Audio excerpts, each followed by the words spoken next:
Assalamualaikum warahmatullahi wabarakatuh. Perkenalkan, nama saya Rio Prastio, NIM 2112230097, kelas 4 RSD dari kelompok 1. Di sini saya dan teman saya akan menjelaskan materi kami yang berjudul Linear Programming, Formulasi Masalah dan Pemodelan. Yang pertama, pengertian pemrograman linear. Apa itu programming linear? Pemrograman linear adalah suatu cara untuk menyelesaikan persoalan pengalokasian sumber-sumber daya yang terbatas di antara beberapa aktivitas yang bersaing dengan cara terbaik yang mungkin dilakukan. Secara umum, pemrograman linear dapat dikatakan sebagai masalah pengalokasian sumber daya yang terbatas seperti buruh, bahan baku, mesin, dan modal dengan cara sebaik mungkin sehingga diperoleh keputusan terbaik. Syarat-syarat keputusan terbaik adalah sebagai berikut. Yang pertama, adanya variabel keputusan tidak negatif.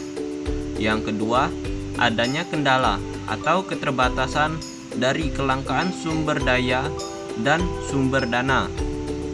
Yang ketiga, adanya kriteria maksimasi atau minimasi. Teknik pemrograman linear dipergunakan secara luas untuk memecahkan persoalan-persoalan dalam bidang militer, ekonomi, industri, dan sosial. Prosedur pemecahan masalah pemrograman linear bersifat interaktif, sehingga untuk memecahkan persoalan yang agak besar harus menggunakan komputer. Yang kedua, memformulasikan model pemrograman linear.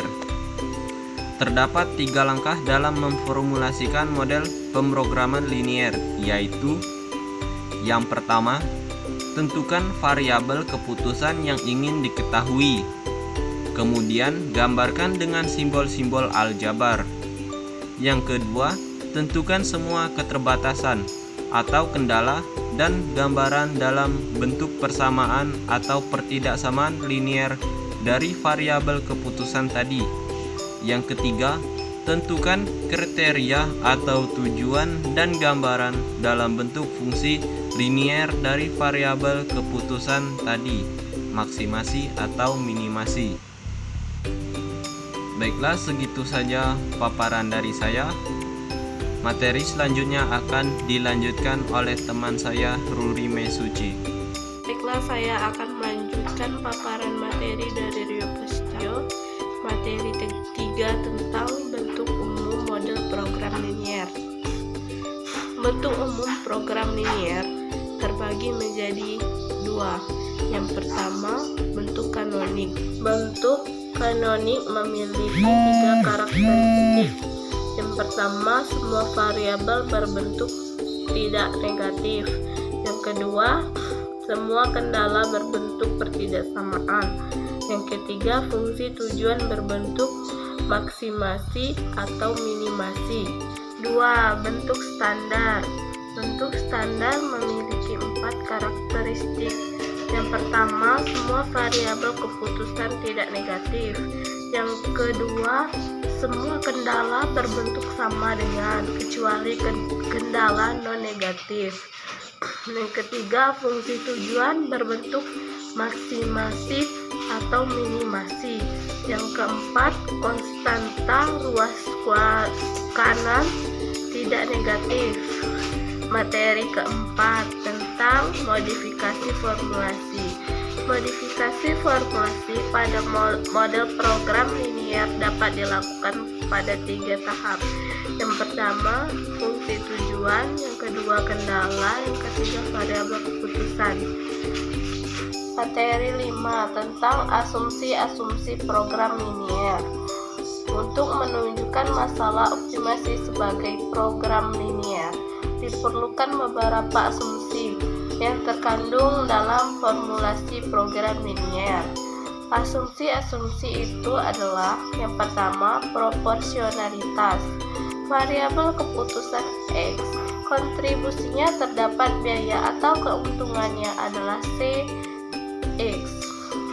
Sedangkan kontribusinya terhadap pembatas KI adalah AX. Hal ini bahwa bila X berlipat ganda, maka kontribusinya terhadap ongkos dan terhadap setiap pembatas juga berlipat ganda. Yang kedua, adivitas. Asumsi ini menjamin bahwa total ongkos atau keuntungan adalah jumlah dari ongkos-ongkos atau keuntungan individual, dan total kontribusi terhadap pembatas KI adalah jumlah kontribusi individual dari kegiatan individual. 3. Divisibilitas. Asumsi ini menjanjikan bahwa variabel keputusan dapat dibagi ke dalam pemecah sehingga dapat diperoleh nilai-nilai non-integral. 4. Deterministik. Asumsi ini menjamin bahwa seluruh parameter modelnya AIJ, BI, dan CJ adalah konstanta yang diketahui.